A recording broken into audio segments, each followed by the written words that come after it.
I was halfway down the stairs when my legs gave out again, the throb in my left hip sharper than a scream. I clutched the railing, trying to breathe through it. That's when he shouted from the kitchen, "Mom, quit pretending already. Just make the damn dinner." I stood there, one hand gripping the banister, the other on my chest, trying to remember when exactly my boy stopped seeing me as his mother and started seeing me as his maid. His name is Brandon, 32, unmarried, no kids, came back to live with me temporarily after he lost his job 2 years ago. At first, I welcomed him home with open arms, even bought him his favorite frozen pizza and brewed that awful gas station coffee he liked. But somehow a few weeks became months, and months turned into insults dropped like crumbs, quiet at first, then louder, like tonight. I shuffled into the kitchen, each step a betrayal of the body I once took for granted. My knees felt like glass, and my lungs hadn't stopped aching since the last bout of bronchitis. I moved past him toward the sink, turning my back so he wouldn't see my face twist in pain. "I've got a fever," I said, voice barely above a whisper. "It hurts to stand." He scoffed, not even glancing up from his phone. "You always have something, Mom. It's not cancer. Stop the drama." I stood there, blinking at the sink full of dishes. There was raw chicken still thawing on the counter, and the stove was crusted with yesterday's burnt spaghetti sauce. He expected me to cook in that condition. Again, I didn't answer. Not right away, because something inside me, some old switch finally flipped. A lifetime of swallowed anger, of nights wiping his fevered brow, of missing work to sit by his hospital bed, of cutting coupons so he could have those stupid collectible cards. It all boiled up like an unwatched pot. So I turned around, calmly, slowly, and I asked, "Brandon, do you remember how much it cost me to raise you?" He blinked, confused. "What? To raise you? Feed you? Clothe you? Sit up with you every night when you had nightmares? Do you know what that cost me?" He shrugged. "That's what parents do. Don't start with the guilt trip." "No guilt," I said. "Just math." And that's when I started writing. That night, while he binged TV in the living room with a bowl of cereal he poured himself, I sat at the kitchen table with a yellow legal pad and a calculator.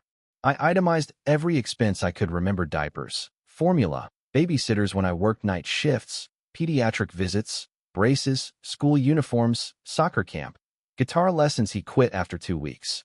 Then I wrote down the things you couldn't put a price on: missed promotions, abandoned dreams, my marriage, which dissolved under the weight of all the things we gave up for him. I wrote it all. By morning, my hands were swollen and my eyes burned, but the list was finished. 6 pages, neatly folded, placed in an envelope with his name on it. I waited until he rolled out of bed around noon. He saw the envelope and reached for it like it might contain a check. Instead, it contained a reckoning. He skimmed the first page, confused. Then the second, his brow furrowing. By the third, his mouth was a tight line. "What is this?" he asked, voice low. "It's your bill," I said simply. "For everything I've done for you. Since you seem to think my time and health are worthless." "You're serious? You want me to pay you back for raising me?" I looked him straight in the eye. "No, I want you to understand what it cost, and why I can't keep paying." For a second, he just stood there. Then, predictably, he laughed. "You've officially lost it.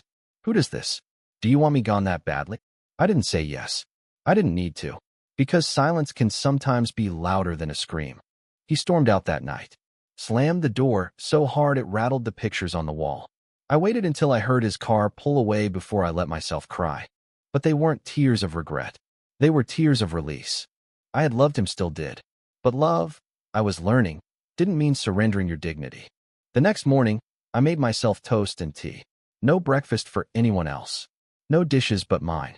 I sat in my quiet kitchen, the morning sun filtering through the curtains, and for the first time in decades, I felt something foreign blooming in my chest. Freedom. It didn't last long. 3 days later, he was back, not at my door, but at my doctor's office. Apparently, he called when I didn't answer his texts. The receptionist, a sweet young thing who'd seen me limp in more than once, must have tipped him off. He walked in while I was waiting for blood work, his face pale and drawn. He didn't say a word, just sat beside me like a scolded child. After a long pause, he muttered, "They said your lungs might be worse than they thought." I didn't nod, didn't speak, just watched the numbers blink on the lab screen. "I didn't know it was that serious," he said. "I thought you were just..." You know, tired or exaggerating. That's the problem, I said softly. You never thought to ask. His eyes welled up, then maybe from guilt, maybe from fear, maybe both. That night, he offered to make dinner. It was just grilled cheese, and he burned the edges, but I ate every bite. It wasn't forgiveness. Not yet. But it was a start. And he hadn't seen the second envelope yet. Not the one that didn't contain a bill, but something far more valuable. My will. Because I wasn't just handing him a receipt for the past. I was drawing the line for the future. The second envelope sat untouched on my nightstand for 3 days. I'd written it months ago, long before Brandon yelled at me in the kitchen, long before my body betrayed me in the middle of the stairs.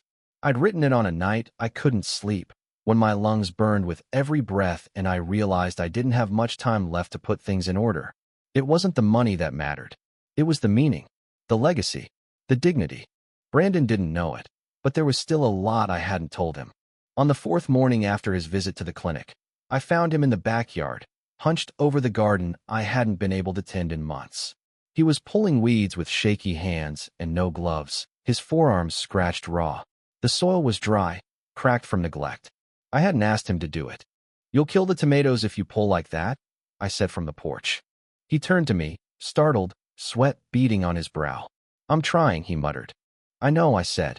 Later that night, over dinner something resembling stew, though the potatoes were undercooked, I slid the second envelope across the table. He froze, eyes wide. "Another bill?" "No," I said. "A choice." He opened it slowly this time, more cautious, like it might explode in his hands. Inside was a single page. Not numbers, not debts, just a short letter. "Brandon, if you're reading this, it means you've already seen what I paid to raise you. But this isn't about the past. This is about what comes next. I've spoken to my lawyer. The house is paid off, the savings modest, but I've left you everything. With one condition, you care for me, in this house, with dignity, until the end. Not as a burden, not as a chore, but as a son. If you cannot do that, if you choose not to, then the will changes. The estate will go to the hospice foundation that helped your grandmother die with grace. I don't need a nurse, Brandon. I need my son, one who sees me. The choice is yours. Love, Mom." He didn't speak for a long time. When he finally looked up, there were tears in his eyes again, but they were different this time. Not born of shame, not even fear, but something deeper, a kind of reckoning. "You really wrote all this?" "Months ago. I've been sick for longer than you've noticed." He nodded slowly, folding the paper with care, smoothing the crease with the side of his palm. "Okay," he said. "Okay, I want to try." The days that followed weren't perfect. He still left the milk out, still forgot to put the trash bins by the curb, but he started taking me to doctor's appointments. He learned how to measure my oxygen levels. He brought me tea without being asked, and he began to listen, really listen when I spoke. I caught him once at midnight, reading the bill again, the one I wrote on the yellow legal pad. He was mouthing the words softly, as if each item was a wound he had to clean with care. "This isn't about money, is it?" he asked. "No," I said. "It's about seeing you." I nodded. And maybe, just maybe, he finally did. One evening in early spring, we sat on the porch watching the sun drop behind the neighbor's roof. My legs were wrapped in a fleece blanket, and he'd brought out 2 cups of chamomile tea. He'd stopped complaining about the house chores by then. Sometimes I'd even catch him humming while vacuuming. He'd started applying for jobs again too, but without the desperation, like he was building, not escaping. "I remember when you used to do this with Dad," he said suddenly. "Sit on the porch like this." I smiled faintly. "He used to count the stars aloud until you fell asleep on his lap." "I don't remember that part. You were very small." He looked down at his hands. "Do you miss him?" "Every day," I said. "But I'm glad you're here now." He hesitated. "Do you think I was always selfish?" That question cut me deeper than he realized. "No," I answered honestly. "I think you were scared. And people who are scared often act cruel to the ones they trust most. You thought I'd never leave you, so you stopped being careful with me." He flinched at that, but he didn't deny it. A week later, I got the call about my scans. The cancer had spread. The doctors offered more treatments, more options, but we both knew what that meant: time. Borrowed, if lucky. Fleeting, no matter what. When I told him, he didn't cry. He just took my hand. "We'll make the most of it," he said. And he meant it. From then on, he cooked every dinner. Terribly at first. But I taught him as much as my strength allowed. I showed him how to pinch salt between his fingers, how to test pasta with his teeth, how to knead dough like you're holding the world in your hands. He bought a journal, started writing things down. Ask Mom about her favorite song. Find that old photo of her in Paris. Record her story about the soup kitchen. Ask what she regrets most. Tell her I'm sorry. Again, we went through boxes in the attic, reliving the echoes of our old life. He found the blanket I knitted when he was born, still smelling faintly of lavender. He wrapped it around me, kissed my forehead, and said, "I remember now." Remember what? That you always gave more than you had. I didn't respond. I didn't have to. Some nights were still hard. The coughing spells got worse. My bones ached like they'd been carved from ice. But I wasn't alone. Not anymore. He brought me water at 2 a.m., held my back when I heaved, sat silently beside me when words were useless. One night, I woke to find him asleep in the recliner beside my bed, a pen still in his hand, notebook fallen open on his chest. I picked it up, and at the top of the page, he'd written, "What does it mean to become the person your mother always hoped you'd be?" Below it, no answer. Just space. He was still figuring it out. But so was I. Because as I watched my son try, really try, to be a better man not just for me, but for himself, I realized I hadn't just handed him a bill. I'd handed him a mirror. And for the first time in years, he didn't look away. The hospice nurse's name was Marla. She came twice a week now, her face calm and kind in that practiced way people wear when they work around death every day. Brandon didn't like her at first, said it made things too real. But eventually, he stopped resisting and started listening. She showed him how to manage the medications, how to position me so I could breathe more easily, how to read the signals when the end might be near. He didn't flinch anymore. One afternoon, while I rested with the oxygen tube tucked under my nose, I heard Brandon and Marla talking softly in the hallway. "She ever talk about a funeral?" he asked. "She mentioned wanting something simple," Marla replied. "No church, just music and stories. She said she'd rather people laugh than cry." "That sounds like her," he said, voice breaking slightly. "She always handled pain with jokes." Marla paused. "You're doing well, Brandon." "No, I'm not," he whispered. "I'm just trying to undo things too late." "Trying counts," she said. I closed my eyes and let that settle into me like a warm blanket. Later that night, he brought in a box from the attic I hadn't seen in years. It was dusty and taped along the edges, the corners nearly collapsing. "What's this?" I asked. "Memories. Or apologies in cardboard form. You tell me." Inside were drawings from his kindergarten years, birthday cards I'd saved from every age, his first report card, and an old VHS tape labeled Mom 96. My breath caught when I saw that. "You found it," I whispered. I didn't even know I still had it. That tape had been part of an interview I gave at a local parenting workshop, something small, but meaningful. They asked me what motherhood meant, and I rambled like a fool, tearful and nervous. Brandon had been 5 then. He'd been in the audience, waving at me with a chocolate-stained grin. He popped it into the ancient VCR we hadn't used in decades. The screen flickered. Then there I was, younger, stronger, eyes bright but tired in that way all single mothers know too well. "I don't think I've done everything right," the woman on the screen said. "But I've done everything with love. And maybe that's enough." Brandon sat down beside me and didn't say a word for the full 5 minutes of footage. When it ended, he just looked at me and asked, "How did I forget who you were?" I didn't answer. Sometimes a question is its own punishment. Instead, I reached over and held his hand. We made a habit after that, one memory each night. One object from the box. A photograph. A letter. Even the tiny shoe he'd worn home from the hospital. We laughed at the stories, cried when needed. He listened to things I'd never said aloud before about the miscarriage I'd had before him, the job I gave up to raise him, the loneliness that crept in at night when the house was quiet and the world moved on without me. "I thought I was supposed to be your whole world," he said once. "You were," I said.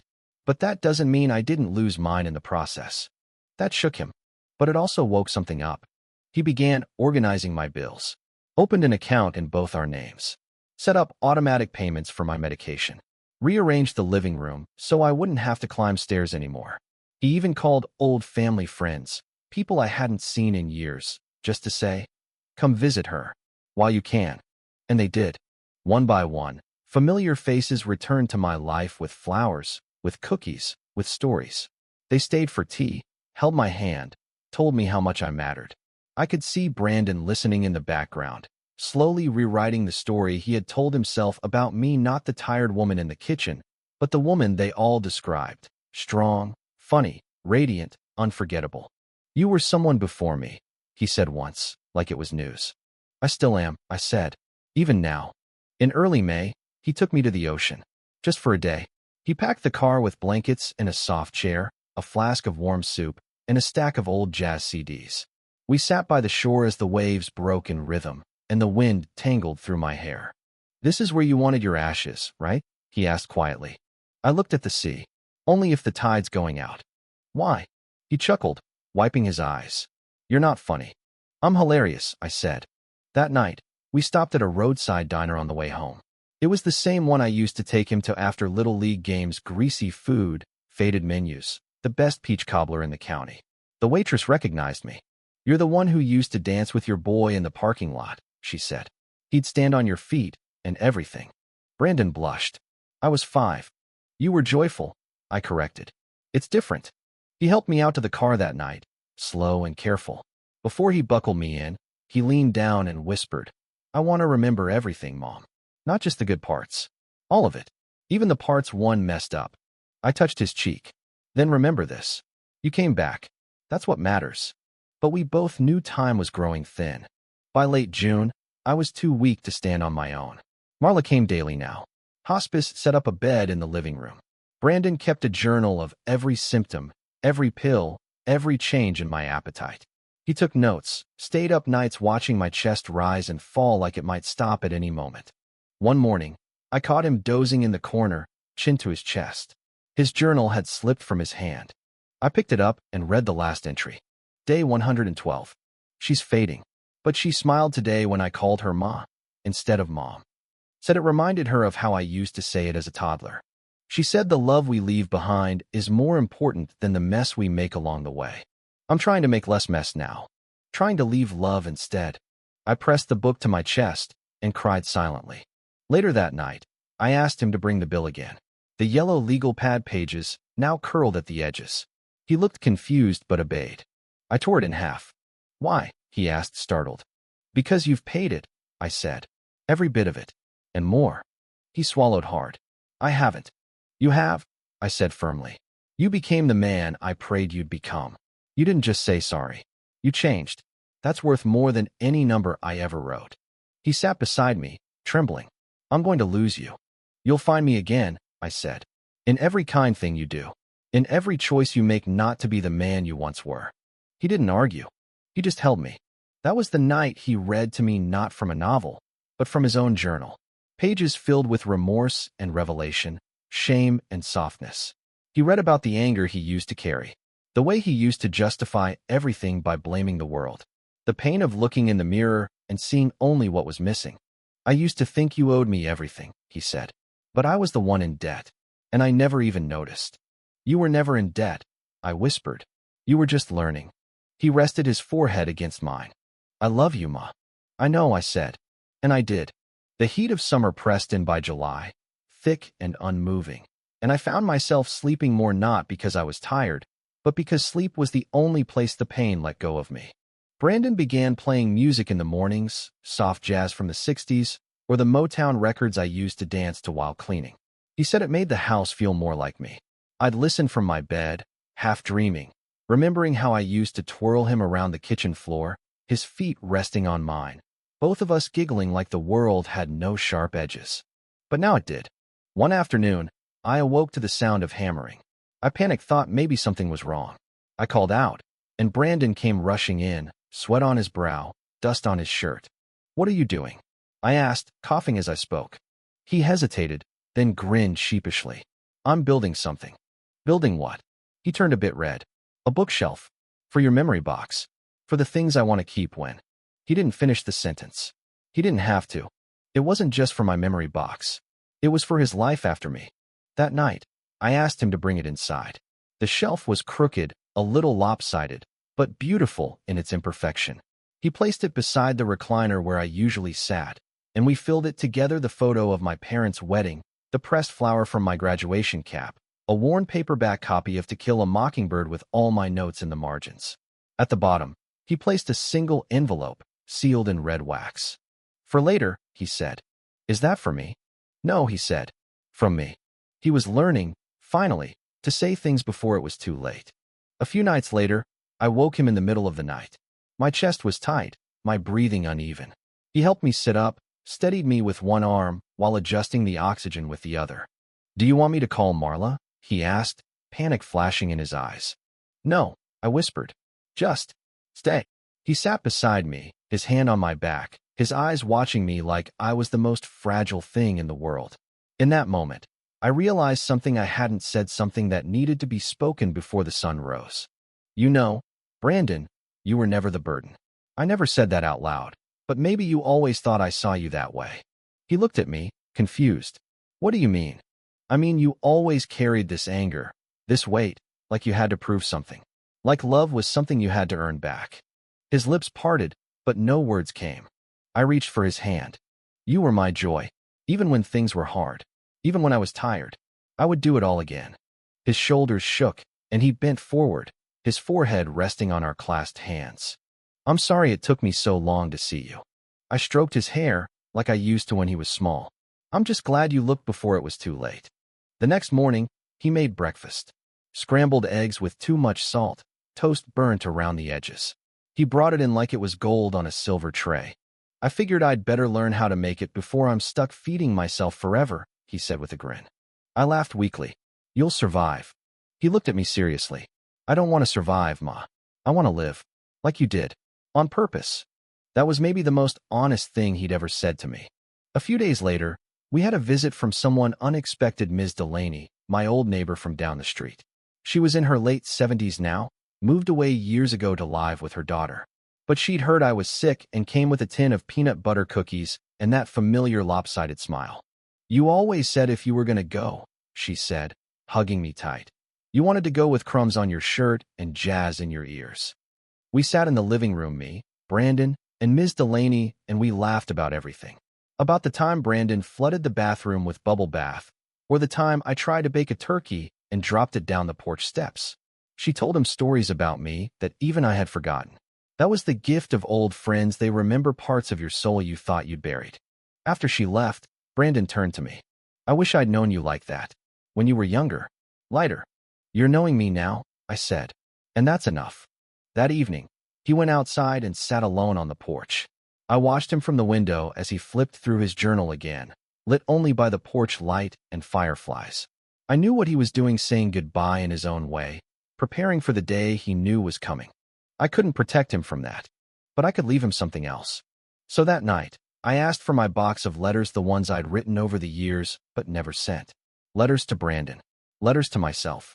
Letters to the woman I used to be and the one I became. "I want you to read them after," I told him. "Not all at once. One at a time. When you need them." "Are they going to tell me what to do?" "No," I said. "They're going to remind you who you are." He looked at me, and I saw it in his eyes, the shift. He wasn't just a man trying to redeem himself anymore. He was a man preparing to carry something forward. A memory. A love. A legacy. That night, we didn't say much. He curled up in the recliner, and I fell asleep listening to his steady breath. And when I woke in the middle of the night, I didn't feel afraid. I looked over at him, sleeping soundly, and I whispered into the darkness, "I forgive you."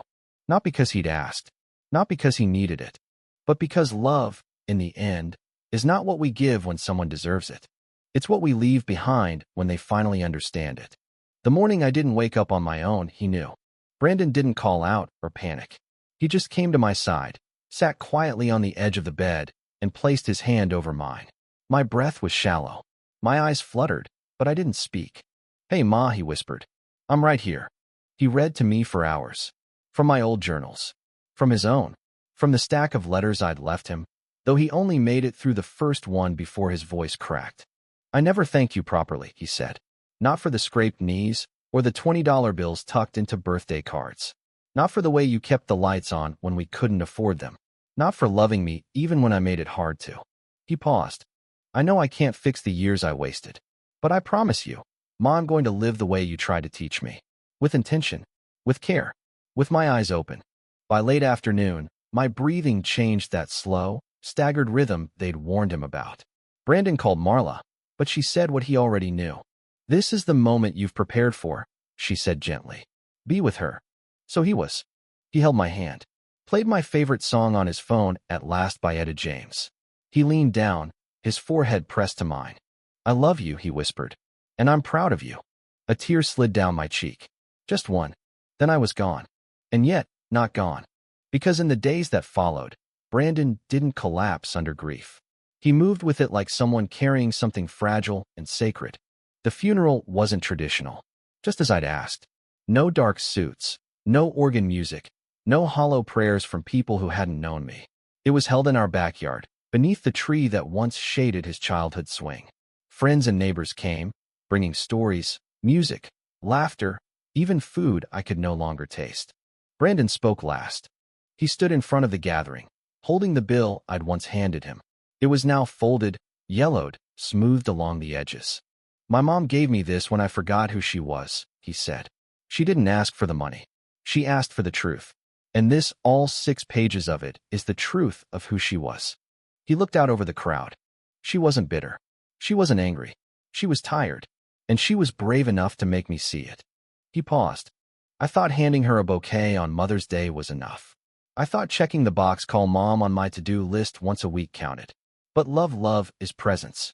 It's showing up every day, even when it's messy. Especially when it's messy. He took a deep breath. My mother taught me that. Then, from his pocket, he pulled out the second envelope, the one he had sealed with red wax. "I gave her this a month ago. She never opened it."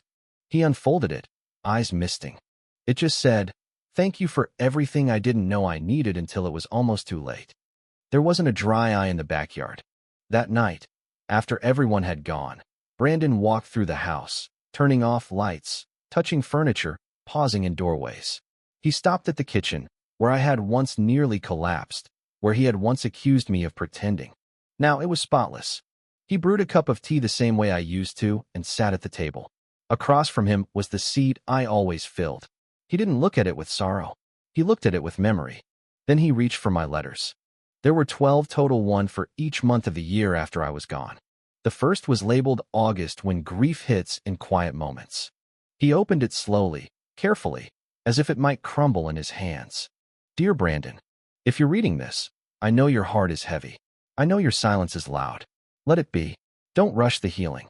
Don't numb it with work or distractions or guilt. You don't owe me perfection now. You only owe yourself permission to feel everything, even the ugly parts. Especially those. Make a pot of coffee. Open the window. Let the morning in. Then write something. Say something. Do something small that reminds you you're alive. That's how we keep going. One small brave thing at a time. And if today is too heavy, that's okay too. I carried you once. Let your grief carry me now. With love, Mom." He folded the letter back slowly, pressed it to his lips, and whispered, "Okay." Brandon didn't leave the house after I passed. Not right away. People kept asking when he'd move, sell, relocate. He smiled gently and said, "This place isn't just walls. It's a story. I'm not done reading it yet." He framed one of the drawings he made as a child, the crayon picture of me in a superhero cape, and hung it in the hallway. He finished the bookshelf, smoothed it out, painted it a soft blue, filled it with the memory box, my journals, family photos, and the yellow legal pad with my final tally, now framed behind glass. He began volunteering part-time at a senior center across town, not because he was told to, but because one of the letters said, "If you want to honor me, love someone else who's forgotten. Speak to someone whose voice shakes. Remind someone that their story matters before it ends." He didn't become perfect, but he became present. Each month, he opened a new letter. And each month, he did something to make the words real. He planted a garden in September. He cooked and gave away pies in November. He visited the ocean in January, standing at the same spot where I once said, "Only if the tide's going out." And in April, he found something I'd hidden in the attic, a quilt. It wasn't finished, just squares sewn together loosely, each one representing a memory. His first day of school, the apron I wore in the diner, a swatch from my wedding dress, the sleeve from his Little League uniform. He took it to a quilting group, all older women, and asked them for help. When it was done, He slept beneath it every night. One square, right in the center, bore embroidered words. You were my joy, even when things were hard. The anniversary of my passing came with silence. He didn't host a memorial. He didn't need to. He simply sat on the porch, put on Etta James, and opened the final letter. Dear Brandon, if you've made it this far, then I know you've already kept your promise. Not to me, to yourself. You saw me. You remembered me. And now, you are becoming who you were meant to be all along. My son, you were never broken. You were only blind to your own light. Now the world gets to see what I always did. Let them. And when you feel lost, and you will just do the small thing, the brave thing, the kind thing, that's where I'll be. Not in this letter, but in you. Always. Mom. Brandon folded the letter with care, placed it in the quilt chest, and then, quietly, with the last rays of sun lighting up the sky in amber and gold, he stood and stepped into the world, carrying me with him. Always.